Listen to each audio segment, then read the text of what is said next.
Ils étaient deux parrains très différents, séparés par plus de 6000 km d'océan.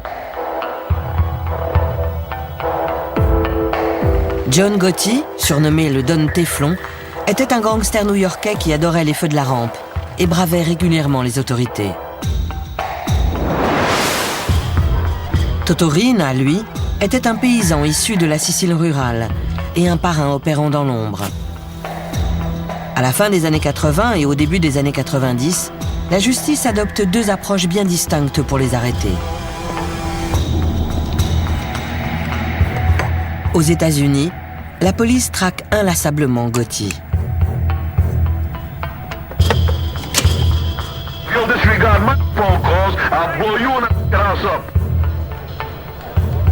En Sicile, il faudra une révolte des habitants de Palerme pour envoyer Riina derrière les barreaux.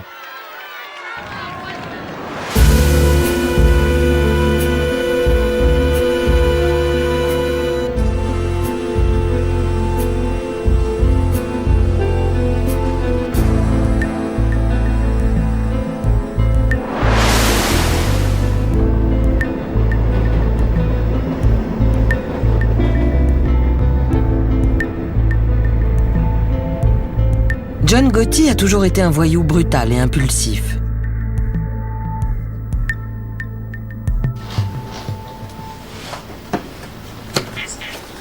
C'est dans un bar que le jeune gangster Henry Hill a vu Gotti alors adolescent pour la première fois. John est entré sans dire un mot à personne. Il est allé vers une table où on jouait aux cartes et il s'est mis à tabasser un mec avec une batte ou un tuyau. Il a presque battu ce mec à mort. Il a failli le tuer.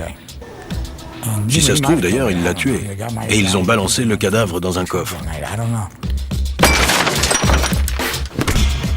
Gotti a enfreint une loi tacite de la pègre, ne jamais faire usage de la violence en présence de témoins.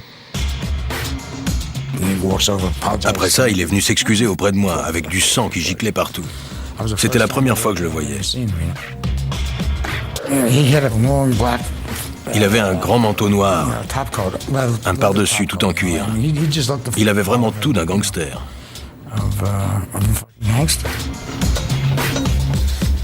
Il est évident que Gotti ne craint personne. Pour Henry Hill, il ne fait aucun doute que l'homme ira jusqu'au sommet.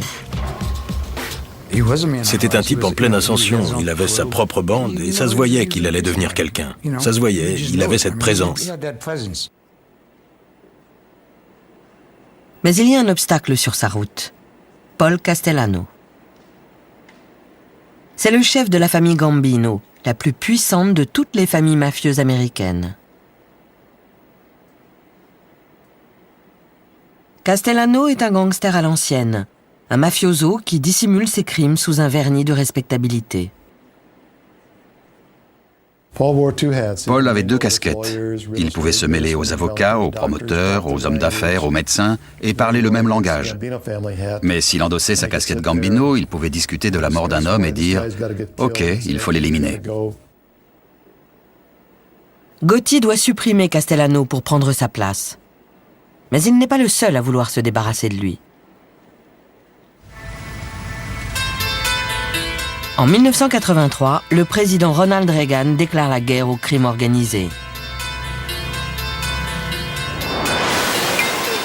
Il vise l'instance dirigeante de la mafia, la commission. Paul Castellano en fait partie. En vertu de l'inflexible loi RICO anti-mafia, les autorités peuvent poursuivre Castellano et les autres parrains pour entreprises criminelles, s'ils parviennent à prouver l'existence de la commission.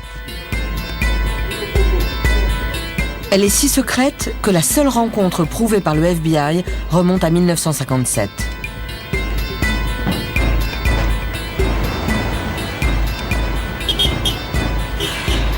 Et puis, un matin de mai 1984, au QG du FBI à New York, l'agent Joe O'Brien reçoit l'appel d'une taupe infiltrée dans la mafia. Il m'a informé qu'il y allait y avoir une réunion de la commission de la mafia quelques heures plus tard. Franchement, je ne l'ai pas cru, parce que ça n'arrivait jamais.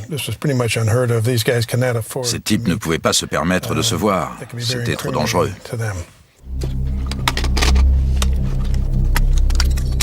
Si le FBI parvient à photographier cette rencontre, ça les aidera à démanteler la commission.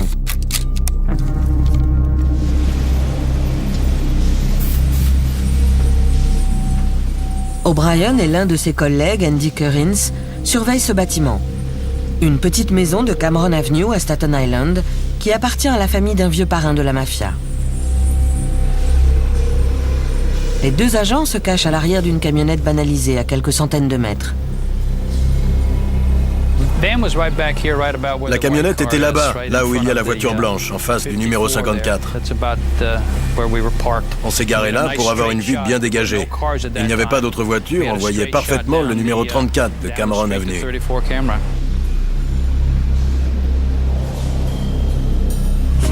On a attendu 3 heures, jusque vers 16h30. Et là, ils ont commencé à sortir, une famille après l'autre.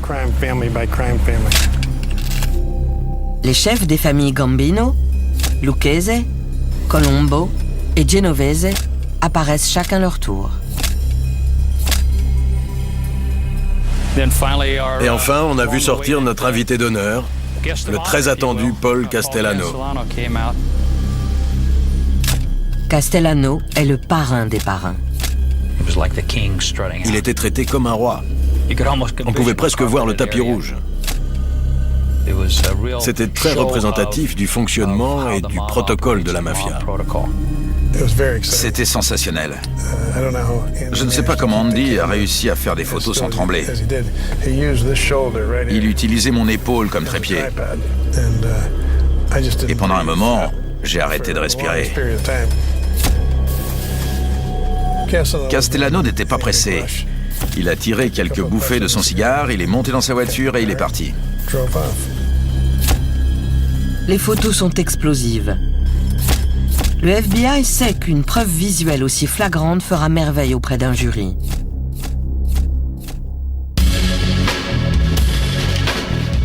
En février 1985, le procureur inculpe les 5 membres de la commission.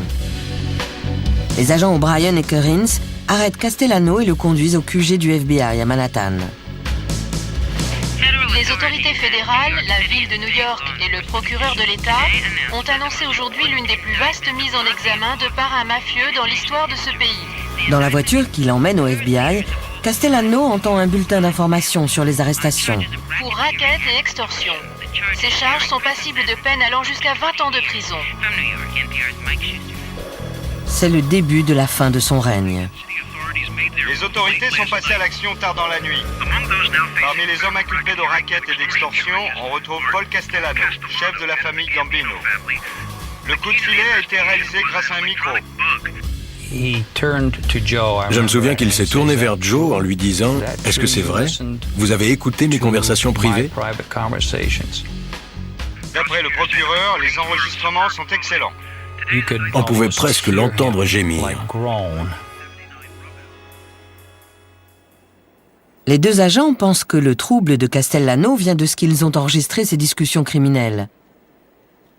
En fait, il a réalisé qu'ils sont au courant de sa liaison avec sa jeune domestique colombienne. C'était très embarrassant pour lui. Et pour nous aussi d'ailleurs. Tout d'un coup, il était comme un petit garçon, avouant qu'il a fait une grosse bêtise. Mais ce qui était mal, ce n'était pas d'avoir assassiné ou fait assassiner des gens. Ce qui le gênait, c'était d'avoir eu une relation coupable avec une jeune domestique sous le nez de sa femme. Un parrain ne peut pas se permettre une telle révélation. Castellano a enfreint l'une des règles les plus sacrées de la mafia. On peut mutiler et tuer, mais pas déshonorer son épouse publiquement.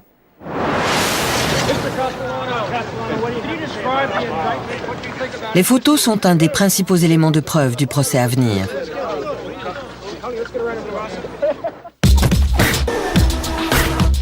Un vide vient de se créer au cœur de la famille Gambino. Une situation propice à la guerre.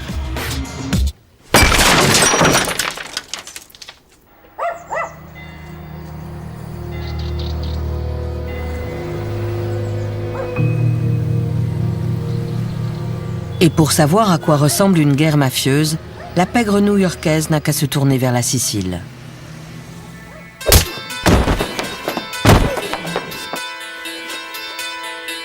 Ici, le parrain s'appelle Toto Riina, un tueur psychopathe, insaisissable, originaire de Corleone.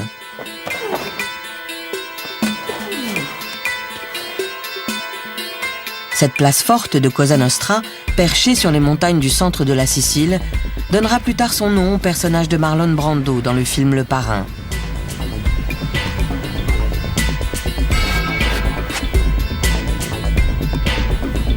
La brutalité de Riina lui a valu son surnom, la Bête.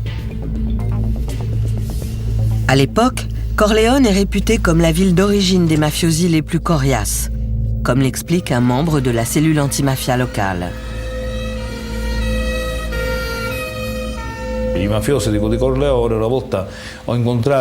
Un jour, j'ai rencontré un mafioso corléonais qui m'a regardé droit dans les yeux en me disant « Pour être un homme, un vrai, il faut avoir passé quelques années en prison. » Voilà le genre de philosophie de la mafia de Corleone. Pour eux, faire de la prison, c'est un baptême.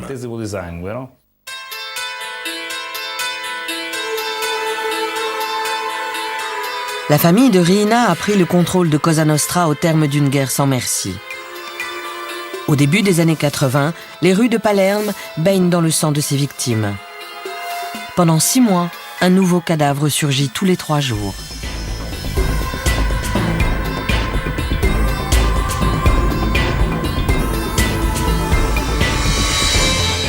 Leoluca Orlando, alors maire de la ville, a été élu en promettant de mettre fin à ces crimes. 20 ans plus tard, sa prise de position courageuse l'oblige encore à être protégé 24 heures sur 24.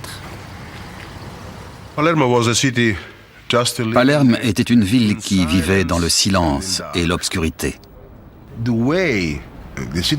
Pour ne pas être impliqués dans ces meurtres, les citoyens niaient l'existence même de la mafia. On ne voit rien, on ne dit rien, on n'entend rien. Ce n'est pas notre problème. Qu'ils s'entretuent, ça ne nous regarde pas. Si on ne parle pas de la mafia, on ne mourra pas. L'homme qui dirige l'enquête sur Riina est un magistrat, le juge Giovanni Falcone. Il a grandi dans un quartier pauvre de Palerme et certains de ses camarades d'école sont devenus des mafiosi. Mais contrairement à eux, il a choisi de se battre du côté de la loi.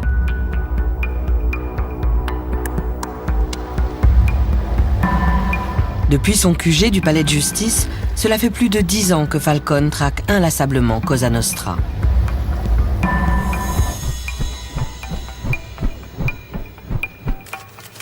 En 1987, il a connu son heure de gloire.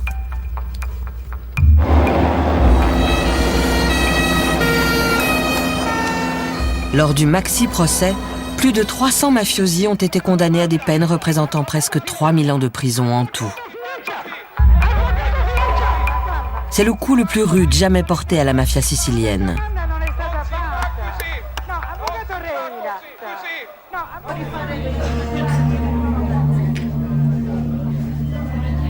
Mais le parrain des parrains, Toto Riina, a échappé au coup de filet. Il est toujours libre et continue à diriger son empire depuis sa cachette.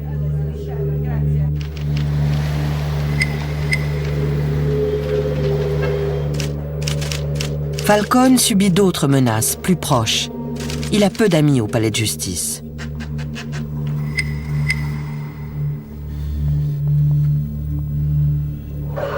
Les citoyens de Palerme restent spectateurs, attendant de voir qui va l'emporter, de Falcone ou de la mafia.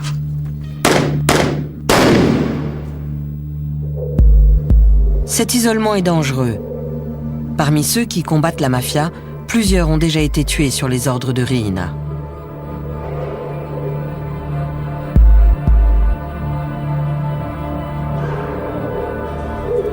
Falcone prend toutes les précautions. Lorsqu'il épouse Francesca, sa fiancée, il demande à Leoluca Orlando de célébrer lui-même leur union. La cérémonie a lieu un samedi soir, dans le plus grand secret, à la stupéfaction de la secrétaire du maire. Soudain, ma secrétaire est arrivée en disant « Voilà le juge Falcone ». J'ai répondu « Oui, on va commencer le mariage ». Ils se sont mariés sans personne, puis ils sont partis, sans photos, ni amis, ni membres de la famille.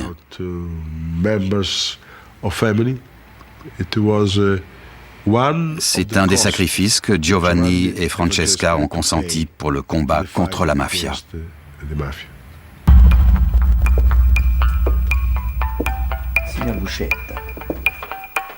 Quelques années plus tôt, le repenti Tommaso Buscetta avait averti Falcone que Riina ne reculerait devant rien pour le tuer.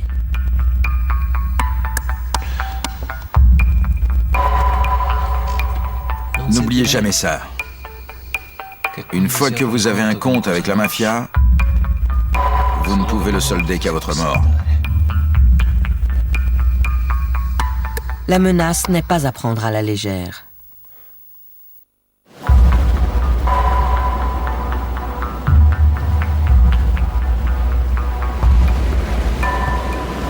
Le juge loue un bungalow sur la plage à 30 minutes en voiture de Palerme. Et quand il va là-bas, toute la ville semble être au courant. Quand Falcone se déplaçait, on aurait dit un mariage. Il y avait plein de voitures et même un hélicoptère au-dessus. Tout le monde savait alors qu'il était au bungalow sur la plage.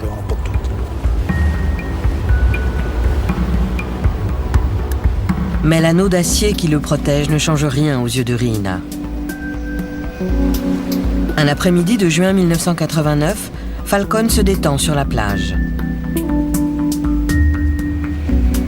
Un garde du corps consciencieux remarque alors un sac de sport posé près de la maison et qui paraît avoir été oublié dans les rochers au bord de l'eau. En l'entr'ouvrant, il aperçoit des fils électriques connectés à 58 bâtons de plastique.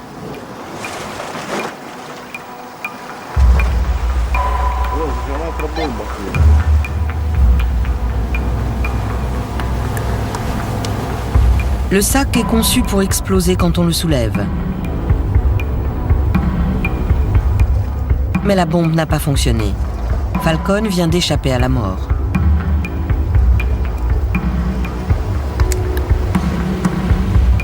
Peu après cette tentative d'assassinat, alors qu'il discute avec une de ses amies les plus proches dans son combat contre la mafia, il fait une sinistre prédiction.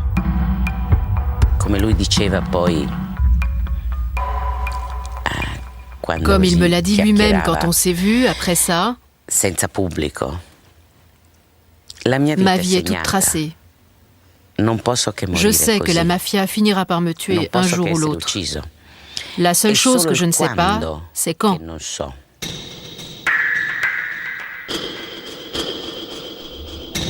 Avec Riina en liberté, Falcone est en sursis. À New York, le temps est compté aussi pour le parrain américain Paul Castellano.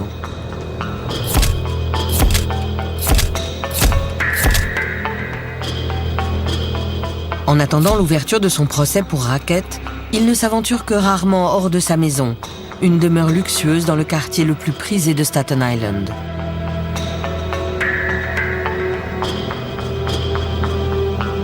Ses ennemis et ses amis l'appellent la Maison Blanche.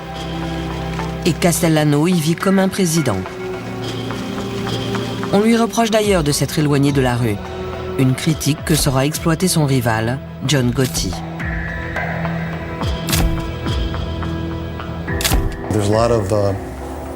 Beaucoup critiquaient Castellano en disant qu'il s'occupait trop de ses procès et pas assez de la famille. Désormais divisé entre les nantis et les autres. Castellano gagnait un tas d'argent tandis que les types comme Gotti n'avaient rien. Il y avait des dissensions, les gens se plaignaient. Gotti se prétend démuni pour obtenir le soutien nécessaire à sa prise de pouvoir. En fait, le trafic d'héroïne lui rapporte une fortune et fait de lui un héros auprès de ses partisans. Il avait sa propre équipe et on faisait pas mal de trucs ensemble. Avec de l'argent, on peut faire un tas de trucs. Et de l'argent, il en avait. Et il laissait tout le reste de sa famille profiter du banquet. Dealer de la drogue et faire ce qu'il voulait de cette ville.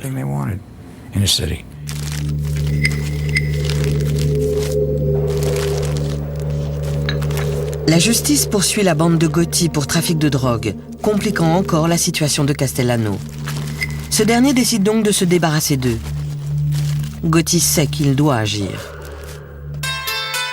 C'est l'heure de la confrontation.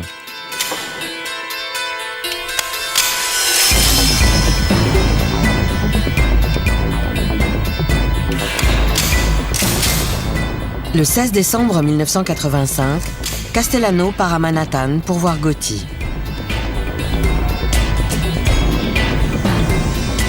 La rencontre doit avoir lieu ici, dans son grill room favori, Sparks, au centre de Manhattan.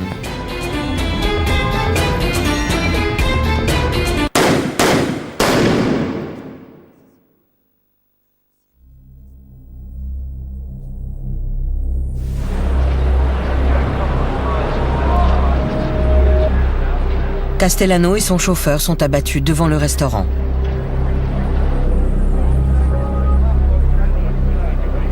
Ce meurtre commis au vu de tous choque New York. Le nouveau parrain de la famille Gambino devient aussitôt célèbre.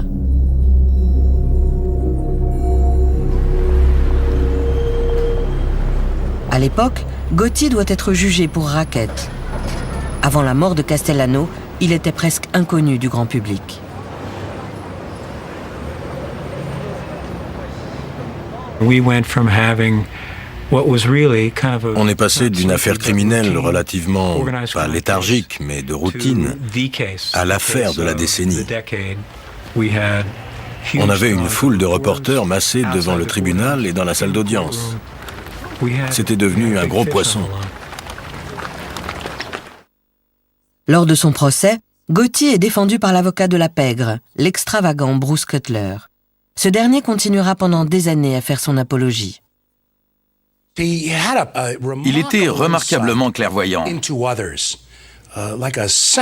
Il avait presque un sixième sens quand il s'agissait de juger les gens.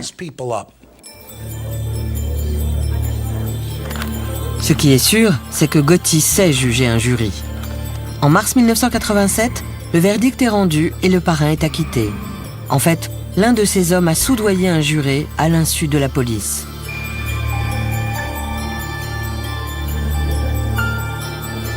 Inculpé de nouveau à 2 reprises pour voie de fait, il est à chaque fois représenté par Bruce Cutler.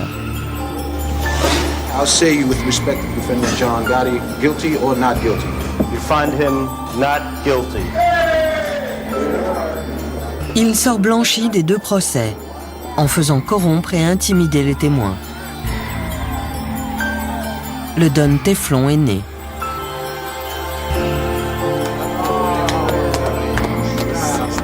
Gotti est un parrain à part.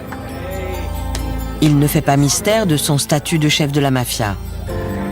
Il aime rappeler comment le gosse des rues de Brooklyn s'est hissé jusqu'au sommet. Il est né très pauvre. À 12 ans, il était dans la rue. Et à 40, il faisait la couverture de Time Magazine. Il a défié le système.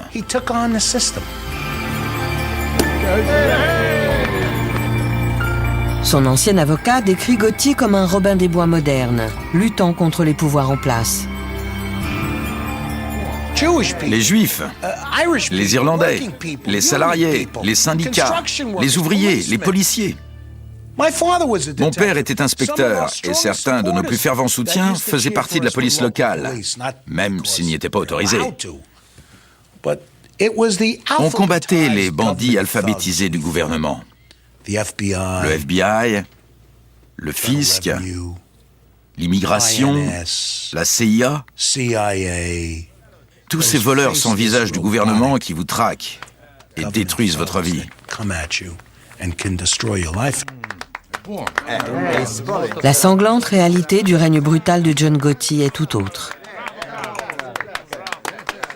Mais ce besoin de reconnaissance publique va servir le FBI et finira par causer la perte du Don Teflon.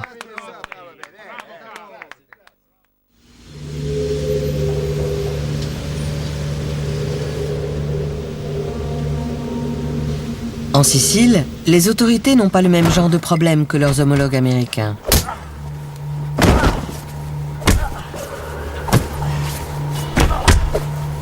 Si John Gotti aime les feux de la rampe, le parrain de la mafia sicilienne, Toto Riina, reste invisible.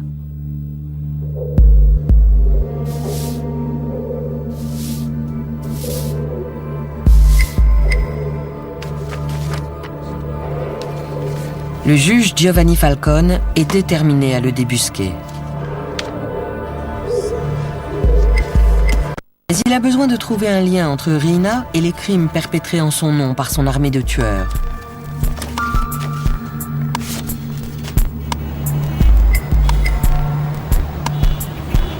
La solution va lui venir d'Amérique. Richard Martin est alors un des hauts fonctionnaires du ministère de la Justice. Il collabore déjà depuis plusieurs années avec Falcone. Leur plus grande victoire reste le démantèlement du trafic d'héroïne entre la Sicile et les États-Unis, la Pizza Connection. Falcone adore venir à New York. En Sicile, il vivait pratiquement comme un prisonnier. Il passait d'une voiture blindée à un bureau protégé. Alors que quand il venait à New York, il pouvait faire du shopping, aller au restaurant, venir nous voir au bureau. On pouvait l'inviter chez nous et dîner en famille. Pour lui, New York était synonyme de liberté. Mais les visites de Falcone aux États-Unis ne sont pas de simples voyages d'agrément. Il est très impressionné par la législation sévère de l'Amérique contre la mafia. Une législation qui a permis au gouvernement d'inculper le parrain Paul Castellano et de piéger la commission.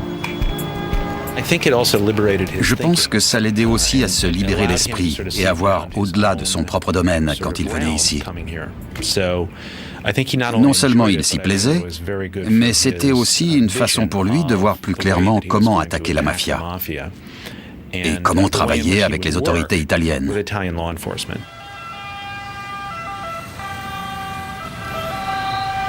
En 1991, un nouveau ministre de la Justice entre en fonction à Rome, déterminé à écraser enfin Cosa Nostra. Il propose à Falcone de le nommer responsable de la campagne anti-mafia dans toute l'Italie.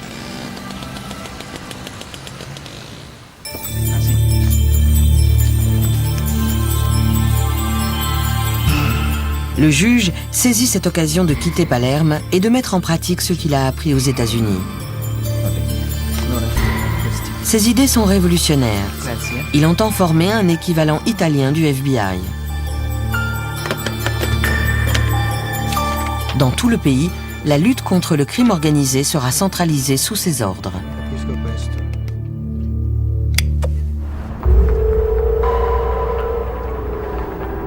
Riina, la bête de Corleone, se sent menacée. Quelques années plus tôt, il a déjà essayé de tuer Falcone dans sa résidence secondaire. Il revient à l'attaque.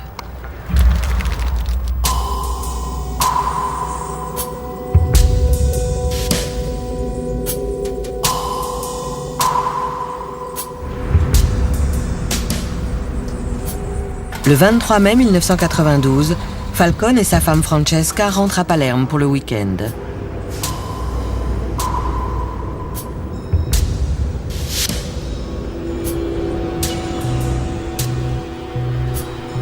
À quelques kilomètres de l'aéroport, les hommes de Riina ont déposé une bombe d'une demi-tonne dans une canalisation sous l'autoroute rejoignant la ville.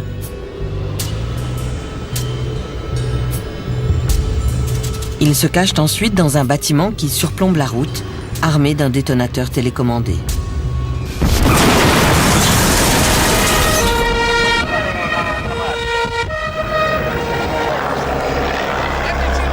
Une gigantesque explosion a éventré l'asphalte.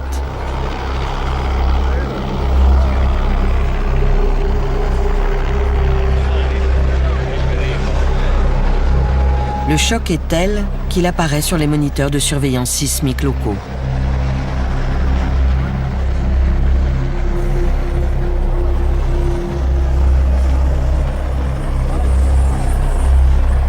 Maria Falcone, la sœur de Giovanni, était chez elle lorsqu'elle a appris la nouvelle. Lorsque mon mari m'a dit ce qui s'était passé, Je me suis précipitée hors de la pièce et j'ai appelé la police. Ils m'ont annoncé que Giovanni avait été emmené à l'hôpital. Quand je suis arrivée là-bas, le frère de Francesca m'a dit « Giovanni est mort ».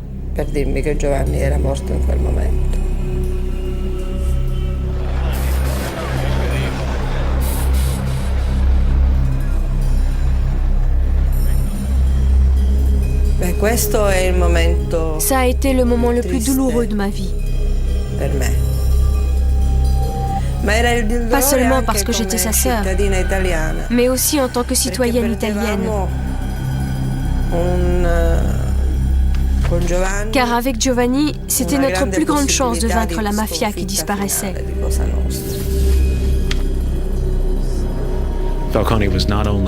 Falcone n'était pas seulement un collègue. Je suis fier de pouvoir dire que c'était aussi un ami.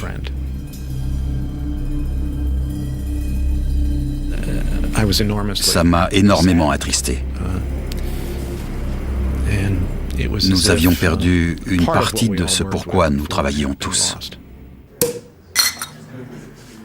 On raconte que Riina aurait organisé une grande fête pour célébrer au champagne la mort de Falcone.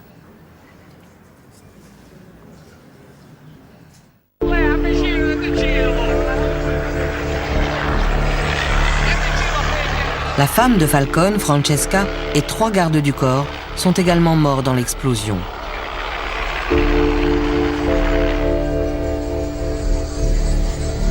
Le jour de leur funérailles, plusieurs milliers de personnes se rassemblent devant l'église San Domenico à Palerme. Elles attendent patiemment des heures sous la pluie. La cérémonie est diffusée en direct sur les chaînes nationales. Dans tout le pays, les programmes de télévision habituels sont interrompus. Le Parlement annonce une journée de deuil national.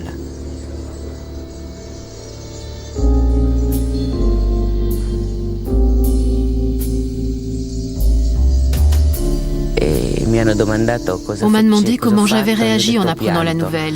Et j'ai répondu, j'ai pleuré. Quelqu'un m'a dit, mais vous êtes le juge Ferraro, comment ça vous avez pleuré? Oui, j'ai pleuré et je n'ai pas honte de l'admettre. L'Italie est choquée et indignée.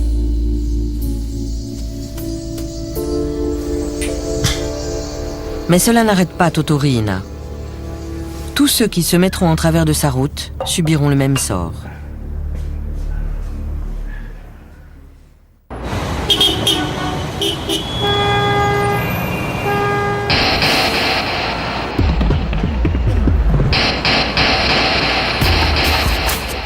À New York, le piège se referme sur le parrain américain, John Gotti.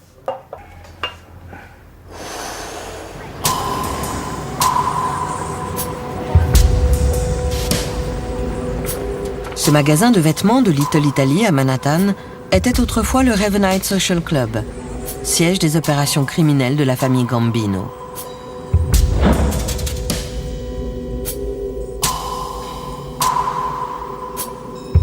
À l'époque, Gotti exige de ses hommes qu'ils viennent au Ravenite pour lui rendre publiquement hommage. Le FBI place une équipe de surveillance dans une rue proche du club. Ce film provient de leurs archives. Gotti entretient soigneusement sa réputation de parrain de la mafia. Il n'essaye aucunement de cacher ses rencontres avec son gang. Le reste de la famille était convoqué ici pour y retrouver John afin de discuter affaires, de lui cirer les pompes, de lui donner de l'argent et ainsi de suite. Si bien qu'en une semaine, on pouvait voir les 20 chefs de la famille sur différents soirs, plus près d'une centaine de soldats. Tous exhibés au grand jour. Pour nous, c'était une véritable mine d'or de pouvoir identifier l'ensemble de la famille Gambino dans la semaine, au même endroit. Mais les images ne suffisent pas. Pour obtenir une condamnation, le FBI a aussi besoin d'entendre Gotti parler de ses crimes. Le Ravenite a été mis sur écoute, mais les micros n'ont pas encore saisi grand-chose. Enfin, la chance tourne. Un informateur leur apprend que Gotti organise toujours ses réunions les plus importantes dans un appartement à l'étage, celui de la veuve d'un membre de la famille Gambino.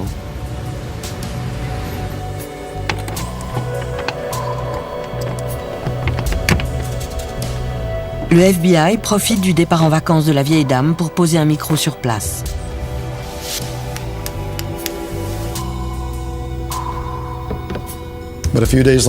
Quelques jours plus tard, on a entendu s'ouvrir la porte de derrière du Ravenite. On les a entendus monter l'escalier et entrer dans l'appartement numéro 10. Ils se sont assis et ils ont commencé à parler. Très vite, il est apparu qu'ils ne s'inquiétaient pas des micros. La radio était allumée, mais ils l'ont baissée parce que c'était trop bruyant. Ils parlaient tous assez fort, et on a découvert plus tard que c'était parce que John Gotti était sourd d'une oreille. Sur les cassettes, on a donc un son particulièrement clair.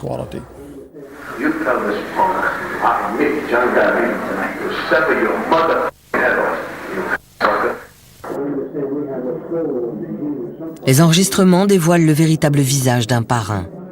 Un visage très différent de celui que Gotti montre à ses fans.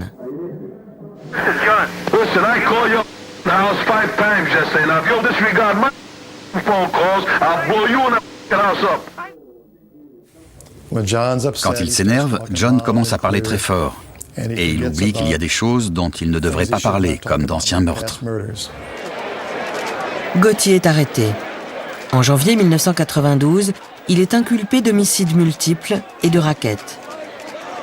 C'est son 4e procès en 6 ans. Pourtant, New York reste fasciné par John Gotti. Les célébrités affluent.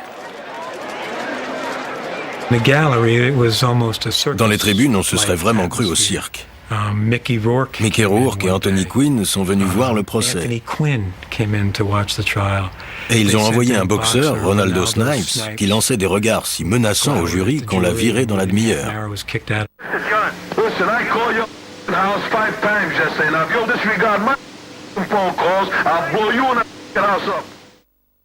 Gotti était fidèle à lui-même, arrogant et provoquant.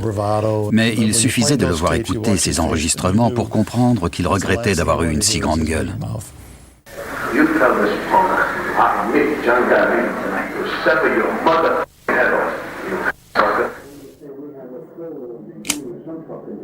Gotti a provoqué sa propre perte. Mais les enregistrements vont avoir une autre conséquence inattendue. En même temps que lui, le FBI a arrêté son fidèle bras droit, Sammy Bull Gravano. Dominic Montillo a été à l'école avec Gravano. Plus tard, ils sont tous deux devenus gangsters au sein de la famille Gambino. Sammy a toujours été un dur. On était ensemble à la maternelle. Il a tué son beau-frère. Louis était son ami d'enfance, Louis Milito. Ils avaient grandi ensemble, traîné ensemble, volé ensemble. Il a tué Louis. On ne pouvait pas se fier à Sammy. Gravano a été déçu par Gotti. Pour lui, un vrai parrain ne doit pas rechercher la publicité, mais opérer dans l'ombre, comme le faisait Paul Castellano.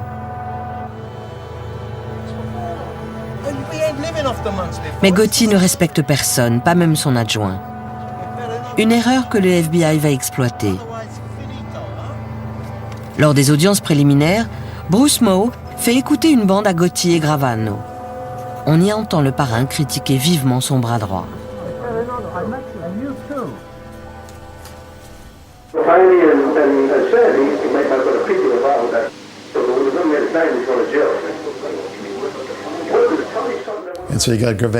Gotti et Gravano étaient assis côte à côte à la table des accusés quand on a mis la cassette.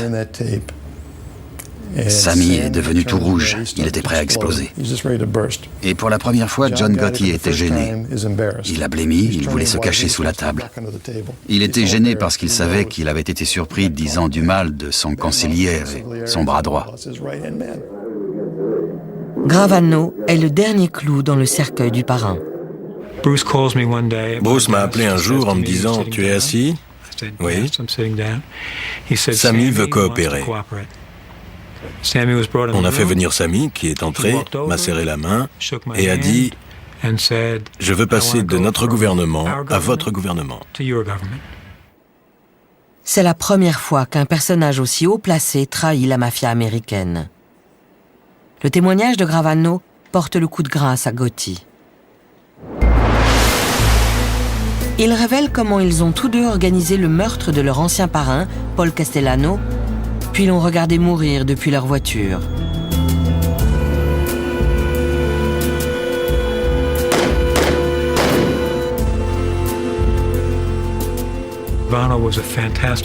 Gravano était un témoin fantastique, et John Gotti se comportait comme quelqu'un qui sait qu'il va être condamné. Il était très inquiet, il était agressif, il aboyait sur moi et sur ses avocats. C'était un véritable plaisir. En avril 1992, Gotti est reconnu coupable de 13 chefs d'accusation, dont l'homicide et le racket. Il est envoyé dans une des prisons les plus dures d'Amérique, Marion, dans l'Illinois. La condamnation est sévère. Perpétuité sans possibilité de liberté sur parole. Malgré les cassettes et le témoignage de Gravano, l'homme qui a représenté Gotti à ses 3 premiers procès continue de le défendre. Si vous me demandez si je pense qu'il était chef de je ne sais quelle bande Gambino, je vous répondrai non. Je l'ai nié toute ma vie, et lui aussi. Je ne prétends pas que c'était un enfant de cœur, ni un saint. C'était un type coriace. Mais il ne faisait pas partie de la mafia. Pour Gotti, tout est fini. Mais en Sicile, Toto Riina va de nouveau plonger l'Italie dans l'horreur.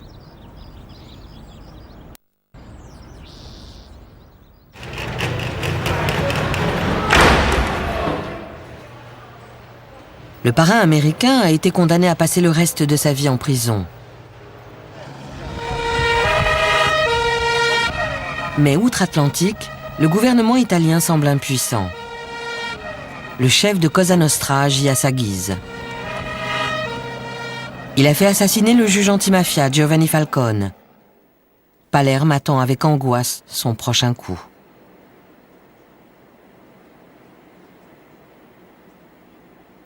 Le poste de Falcone est revenu à un autre magistrat, Paolo Borsellino. Les deux hommes ont grandi ensemble et ont consacré leur vie au combat contre le crime organisé.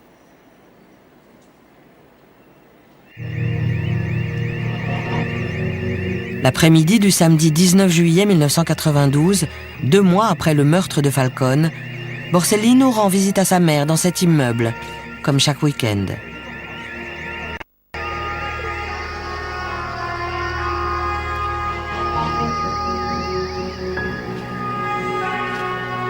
Une voiture piégée explose, tuant le juge et 5 de ses gardes du corps.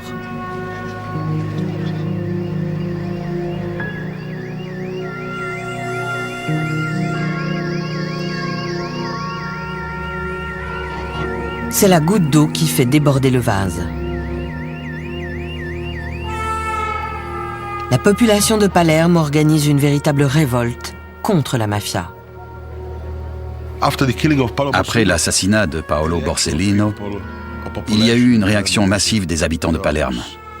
Les femmes, les enfants, tout le monde s'est mis à crier « Basta, ça suffit. Trop, c'est trop ».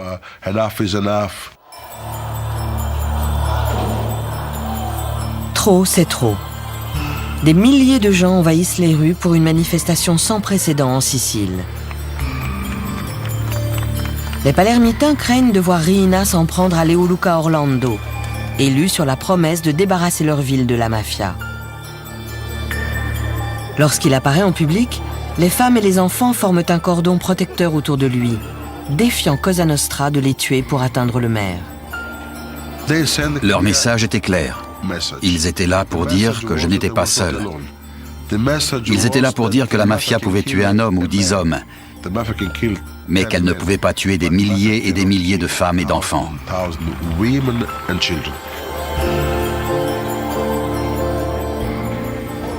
C'était le début de la fin. Le peuple est plus fort que la mafia.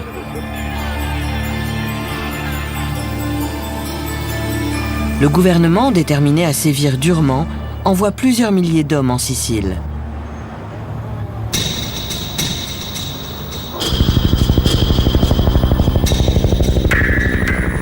En janvier 1993, la police italienne réussit son plus beau coup de filet. Suite à une dénonciation, Toto Riina est enfin arrêté.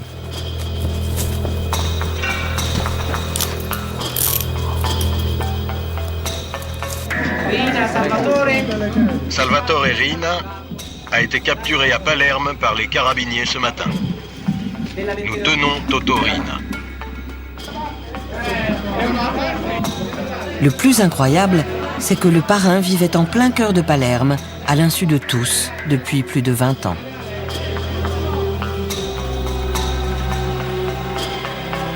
Lorsqu'il découvre son visage, les Italiens sont stupéfaits. C'est ce paysan à l'air inoffensif qui a ordonné les meurtres brutaux de Falcone, de Borsellino et de centaines d'autres.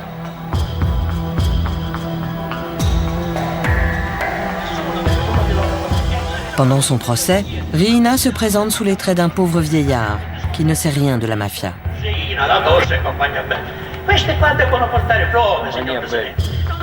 Mais sa défense ne convainc pas.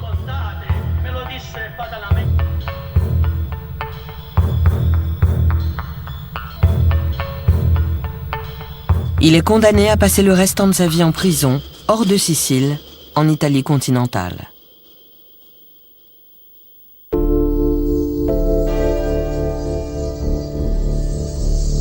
Des deux côtés de l'Atlantique, l'âge d'or des parrains semble révolu. John Gotti meurt d'un cancer en prison en 2002, après 10 ans d'enfermement. Sa mort marque la fin d'une époque.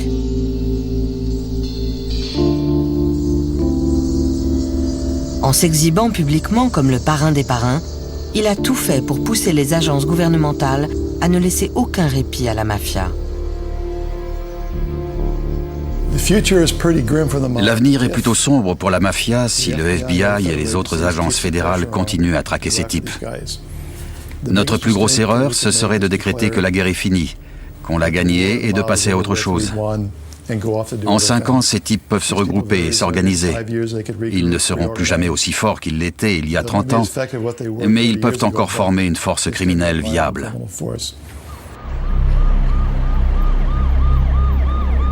Aux États-Unis, la pègre évolue avec son temps. Elle trempe dans les escroqueries sur Internet, les lignes roses et les arnaques financières. Mais elle n'est plus aussi puissante.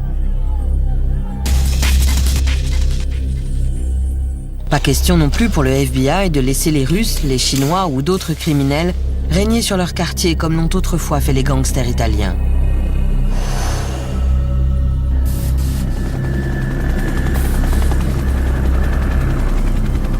En Sicile aussi, les autorités maintiennent la pression. Mais dans ces collines, malgré l'emprisonnement de Riina, Cosa Nostra est toujours présente. Invisible, mais mortelle. Aujourd'hui, il y a de nouveaux chefs, eux aussi originaires de Corleone. Ils ont tourné le dos aux méthodes inefficaces de l'ancien parrain. Ils n'assassinent plus les personnalités publiques. Tout comme les parrains d'antan, ils préfèrent tirer les ficelles dans l'ombre.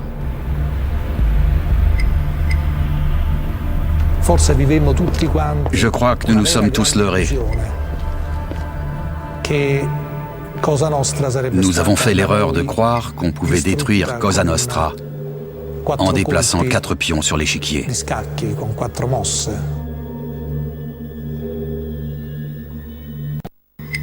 Aux États-Unis, la mafia est enfin en recul. Mais en Sicile, elle renaît de ses cendres. Elle s'adapte à son temps et change de méthode pour s'assurer que son pouvoir reste aussi inébranlable aujourd'hui qu'il l'a toujours été.